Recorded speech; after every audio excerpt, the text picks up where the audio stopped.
మన ప్రభువును ప్రేరక్షకుడైన యేసుక్రీస్తు నామమునకే మహిమ ఘనత ప్రభావములు కలుగును గాక.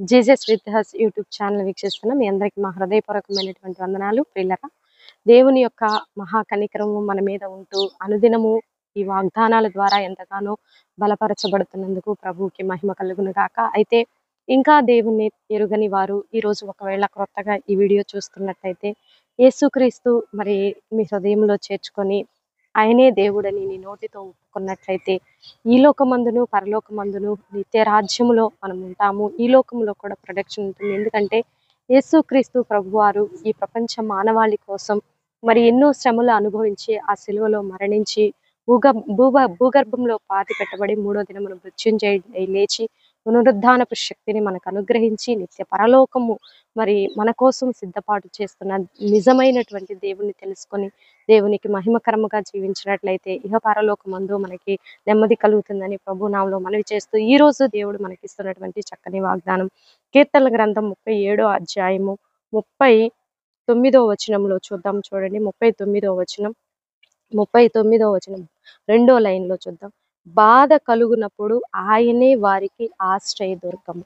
నీకు బాధ కలిగినప్పుడు, బాధ అంటే ఏంటండి, మనకి భయంకరమైనటువంటి అనారోగ్యం వచ్చినప్పుడు, ఆ అనారోగ్యం వల్ల శరీరము ఎంతో నలిగిపోతున్నప్పుడు మనకి బాధ కలుగుతుంది. ఆర్థికంగా మనం కుంటుబడిపోతున్నప్పుడు బాధ కలుగుతుంది.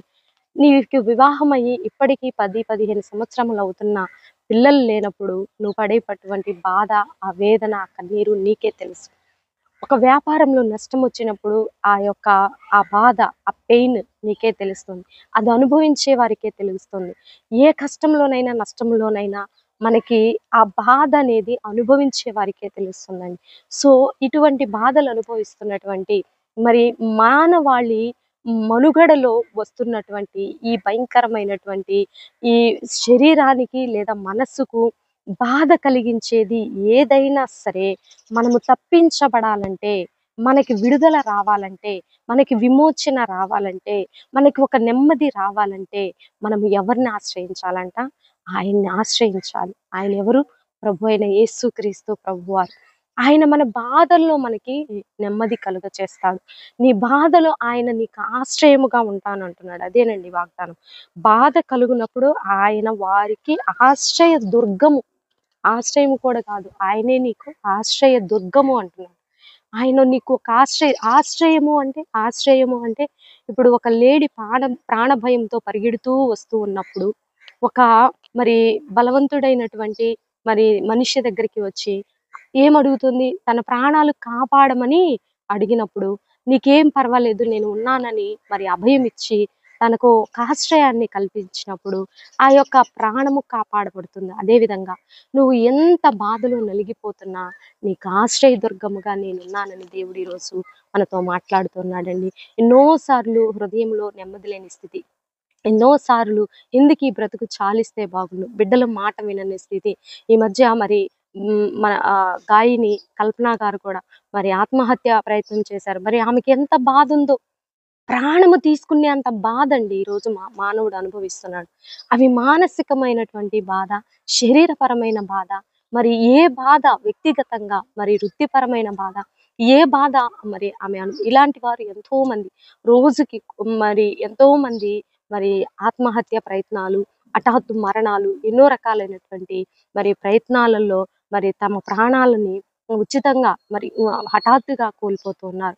అందుకే ఈరోజు దేవుడు మనకిస్తున్నటువంటి చక్కని వాగ్దానము, బాధ కలిగినప్పుడు నేనే నీకు ఆశ్రయ దుర్గము. ఇటు వాగ్దానాన్ని రిసీవ్ చేసుకోవాలని ప్రభు నామములో మనవి చేస్తూ చిన్న ప్రార్థన చేసుకుందాం. ప్రార్థన. పరిశుద్ధుడా, మహాగణుడ, ఘనమైన తండ్రి, మీరు ఇచ్చిన ఈ చక్కని వాగ్దానాన్ని బట్టి నీకు వందనాలయ్యా. మా శరీరంలో బాధ కావచ్చు, మా మనస్సులో బాధ కావచ్చు, మా ఆధ్యాత్మికంగా కావచ్చు, వ్యక్తిగతంగా కావచ్చు, ఈ బాధలన్నిటికీ నాయన అయ్యా నివారణ నీవు ఆశ్రయముగా ఉంటే అది నాయన తొలగిపోతుందని మీరు ఇచ్చిన వాగ్దానాన్ని బట్టి నీకు వందనాలయ్యా. అందుకే ఈరోజు వాగ్దానాన్ని బట్టి మిమ్మల్ని స్తుతిస్తున్నాం. బాధ కలిగినప్పుడు నేనే నీకు ఆశ్రయదుర్గం అంటున్నాం. అయ్యా ప్రజలు ఎన్నో బాధలు అనుభవిస్తున్నారు ప్రభా. మూయబడిన గర్భాలను బట్టి, అప్పుల భారాలను బట్టి, విడిపోయిన కుటుంబాలను బట్టి, కోర్టు కేసులను బట్టి తండ్రి, వ్యాపార నష్టాలను బట్టి, రైతు అనుకున్న నాయన ఫలాన్ని పొందలేక ఎన్నో బాధలు అనుభవిస్తున్నారయ్యా. స్టూడెంట్స్ వారు అనుకున్నటువంటి అయ్యా రిజల్ట్‌కి రీచ్ అవ్వలేక ప్రభా, అయ్యా మానసికమైనటువంటి బాధలు, ఎన్నో రకాల బాధలు అనుభవిస్తున్నటువంటి బిడ్డలకు నీవే ఆశ్రయదుర్గమని నువ్వు ఇచ్చిన వాగ్దానాన్ని బట్టి మిమ్మల్ని స్తుతిస్తూ, ఈ రోజు బర్త్‌డే, వెడ్డింగ్ డే జరుపుకునే బిడ్డలందరినీ దీవించండి. భారతదేశాన్ని దీవించండి. మారు మనసు లేని బిడ్డలకు మారు మనసు రక్షణ దయచేసి మీకు మహిమ తెచ్చుకొనమని, మా కుటుంబాన్ని కూడా జ్ఞాపకంలో ఉంచుకొనమని యేసయ్య అతి పరిశుద్ధమైన ఉన్నతమైన నామంలో అడిగి వేడుకొని పొందుకొని ఉన్నాము తండ్రి. ఆమేన్, ఆమేన్. ప్రియులారా, ఈ వీడియో మీకు నచ్చినట్లయితే లైక్ చేయండి, షేర్ చేయండి, సబ్స్క్రైబ్ చేసుకోండి. పక్కనే ఉన్నటువంటి బెల్ ఐకాన్ని క్లిక్ చేయాలని ప్రభు నామములో మనవి చేస్తూ, నెక్స్ట్ వీడియోతో నెక్స్ట్ మీ ముందుకు వచ్చేంత వరకు ప్రభు కృప మనందరికీ తోడుగా ఉండి నడిపించును గాక. God bless you. ప్రైజ్.